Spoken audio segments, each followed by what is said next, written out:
극적인 대결이 11월 7일 오전 한국 시간에 열리는데 이것은 런던 더비뿐만 아니라 손흥민과 그의 전임 감독 마우리시오 포체티노 간의 내면적 대면의 장이 될 것입니다. 포체티노 감독은 토트넘을 가장 찬란했던 순간들로 이끌었던 인물이며 이제 손흥민은 선수로서뿐만 아니라 상대로서도 그라운드에 서야 합니다. 역사는 토트넘에게 불리하게 돌아가고 있었으니 그들은 종종 첼시에게 압도당하곤 했습니다. 그러나 이번 시즌 역사가 다시 쓰여질 것 같습니다. 높은 기량을 선보이고 있는 손흥민이 토트넘을 새로운 높이로 이끌고 있어 팬들은 눈부신 승리를 꿈꾸기 시작했습니다.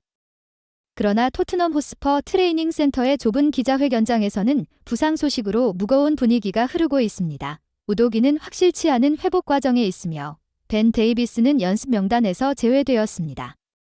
모든 질문과 시선의 중심에는 팀의 주장으로서 무거운 책임을 짊어진 손흥민이 있습니다. 이것은 단지 제자와 옛 스승의 대결만이 아니라 과거와 현재의 싸움이며 기억과 꿈 사이, 충성심과 의무 사이의 전투입니다. 포스테코글루 감독이 돌바른 결정지라고 말한 것처럼 손흥민이 그라운드 위에서 마주할 모든 것을 아무도 예측할 수 없습니다. 그의 모든 터치와 볼 경로는 감정과 기대의 무게를 담고 있습니다. 이 감정적인 대결에 대해 토트넘의 현 감독 포스테코글루는 한 인터뷰에서 그것이 올바른 선택지라고 확신하며 손흥민을 절대적으로 신뢰한다고 말했습니다. 또한 그는 아시아와 오스트레일리아에서 일할 때 손흥민을 간접적으로 알게 되었고 그를 축구 선수로서 잘 이해하고 있다고 덧붙였습니다. 그 다음으로 그는 손흥민이 클럽과 국가대표팀에서 보여주는 경기 방식, 사람들이 그에 대해 말하는 방식, 그리고 여기서 그와 일하는 방식이 정말 훌륭하다고 칭찬을 아끼지 않았습니다. 포스테코글루 감독은 손흥민이 팀의 주장이거나 리더십 그룹의 일부이든 탁월한 리더가 되기 위한 모든 자질을 갖추고 있다는데 의심의 여지가 없다고 계속해서 말했습니다. 해리 케인이 떠난 후 클럽 내외적으로 큰 정신적 공백과 위치적 공백이 생겼다. 그는 손흥민이 그 공백을 메우는 좋은 선택이라고 믿습니다. 또한 포스테코글루 감독은 로메로, 메디슨 등 많은 베테랑 선수들로부터 손흥민이 막대한 지원을 받고 있으며 손흥민이 좋은 위치에 있다고 덧붙였습니다. 거기에 책임감이 더해질 수 있지만 그는 정말로 축구를 즐기고 있으며 자신의 영향력을 발휘하고 싶어 한다고 그는 설명하면서 팬들의 공감과 지지를 받았습니다. 토트넘의 1번 선수는 다름 아닌 손흥민입니다. 비카리오, 펜더벤, 비수마 등 많은 선수들이 훌륭한 기량을 발휘하고 있지만 손흥민이 대체 불가능한 선수라는 것은 부인할 수 없습니다. 그의 득점 전환율은 무려 90%에 달하는데 이는 이번 시즌 초반 그의 퍼포먼스에 대해 상상할 수 없는 숫자입니다. 한쪽은 현재의 팀이고 다른 한쪽은 손흥민을 정점으로 이끈 스승입니다. 그에게 정말 어려운 일이지만 우리는 손흥민이 여전히 손흥민일 것이라고 믿습니다. 그는 경기장에서 최선을 다해 승리를 가져오려는 사람이며 물론 어떠한 양보도 있을 수 없을 것입니다. 토트넘 풋볼 클럽이 늘 그랬듯 눈부신 새로운 역사를 창조해 나갈 준비를 점차 완성해 가고 있습니다.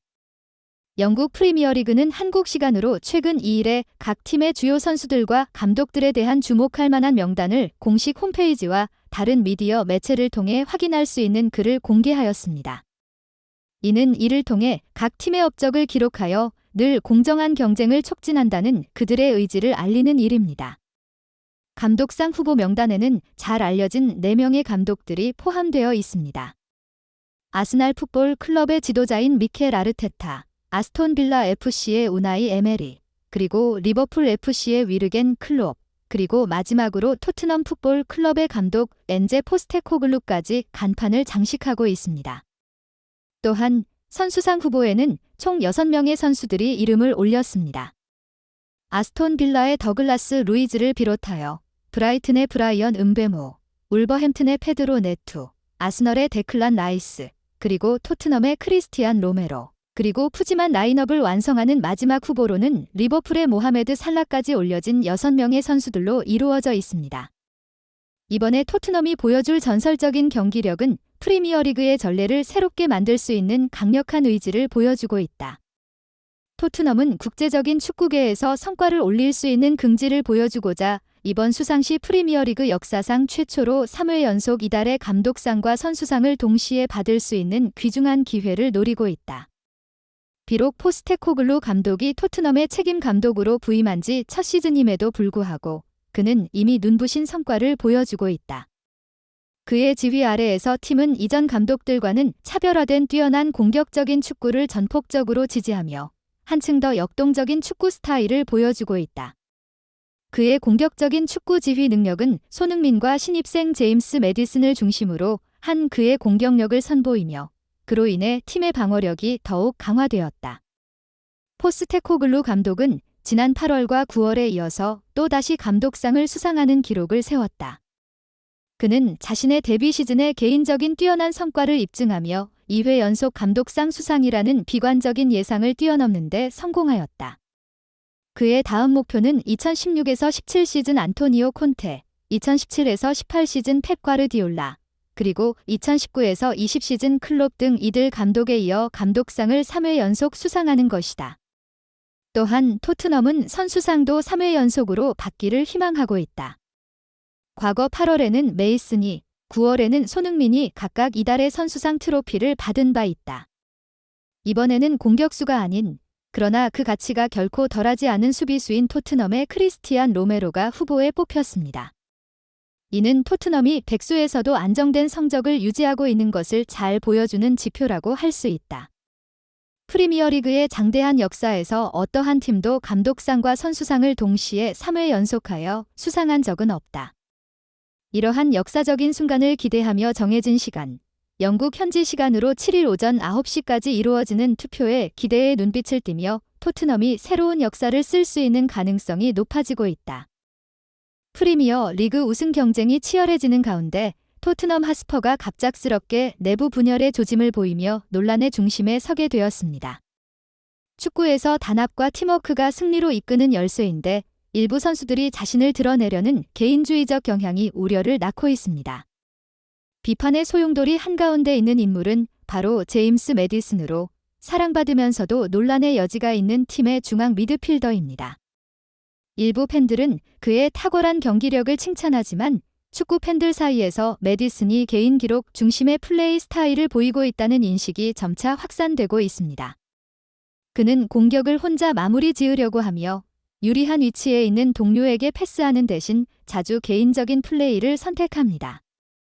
특히 프리킥 상황이나 중요한 득점 기회에서 매디슨은 자신을 최우선으로 생각하는 경향이 있으며 그것이 동료들이 더 나은 선택지를 가지고 있음에도 불구하고 무시되는 경우가 종종 있습니다. 가장 최근의 구체적 사례는 그가 손흥민의 득점 기회를 방해한 것으로 토트넘 팬 커뮤니티는 이를 어리석은 그리고 이기적인 행동으로 주저하지 않고 묘사했습니다. 로드리고 벤탄쿠르의 복권은 이야기를 더욱 복잡하게 만들고 있습니다. 이것은 매디슨이 지배하고 있는 미드필드 라인에서 변화의 가능성을 제기합니다. 그가 자리를 양보하는 데 주저하는 것 같지만 한 팀의 성공과 밀접한 관계가 있는 선수 간의 호흡과 연결성을 부정할 수는 없습니다. 부상에서 복귀한 벤탄쿠르와의 호흡은 더욱 중요해졌습니다. 팀의 주장인 손흥민이 현명하게 상황을 해결하고 팀의 단합을 유지할 것으로 기대되는 가운데 매디슨이 팀 내 분란의 씨앗으로 나타나는 것은 간과할 수 없는 위험입니다. 페널티킥을 누가 맞게 될지에 대한 물음표는 여전히 남아있지만 그러한 기회가 주어진다면 매디슨은 모든 것을 무릅쓰고 영광을 차지하기 위해 준비된 것처럼 보입니다. 많은 이들이 우려하듯이 그러한 행동이 믿을 수 없는 컨디션을 보이고 그런 기회에 합당한 손흥민으로부터 기회를 빼앗을 수 있다는 점입니다. 이러한 상황에서 팬들과 전문가들은 팀의 단결이 다시 돌아올지 아니면 개인적 문제들이 강력하게 부상하고 있는 토트넘 호스퍼의 이상을 흐릴지 주목하고 있습니다. 축구 역사는 재능 있는 선수들을 많이 목격했지만 그들 중 일부는 경기장에서의 이기적인 행동으로도 유명하며 이러한 행동들은 종종 그들 자신뿐만 아니라 팀 전체에게도 심각한 결과를 초래하곤 했습니다. 대표적인 예로는 논란이 많은 경력을 가진 프랑스의 니콜라 아넬카를 들 수 있습니다.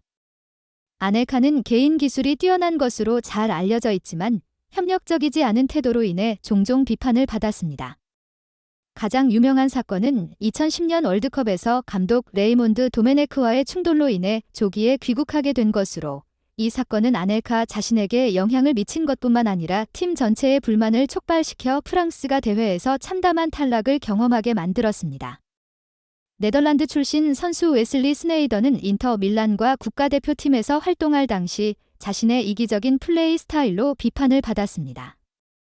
훌륭한 플레이 메이킹 능력을 가졌음에도 불구하고 그는 종종 개인 해결책을 선택하여 동료 선수들과 팬들로부터의 신뢰와 존중을 잃었습니다. 특히 소셜미디어와 언론의 시대에서 마리오 발로텔리와 같은 선수들은 팀의 이익에 집중하지 않는 태도로 인해 언론과 팬들로부터 심한 비판을 받아왔습니다. 그의 재능은 결코 의심받지 않았지만 그라운드 안팎에서의 비전문적인 행동은 그가 최고의 클럽에서 뛰는 기회를 잃고 그의 커리어에 상당한 영향을 미쳤습니다. 메디슨의 경우 아직 더 큰 문제가 발전할 수 있는 초기 단계일 뿐이지만 선수들의 과거로부터의 교훈은 심각하게 고려되어야 합니다. 클럽은 부정적인 결과를 막기 위해 적시에 문제를 해결해야 합니다. 문제가 심각해지면 팀의 안정성을 해칠 수 있고 경기 결과에 영향을 줄 수 있으며 심지어는 클럽의 명성까지 손상시킬 수 있습니다. 이야기는 계속되고 있으며 시간이 지나면 진실이 밝혀질 것입니다.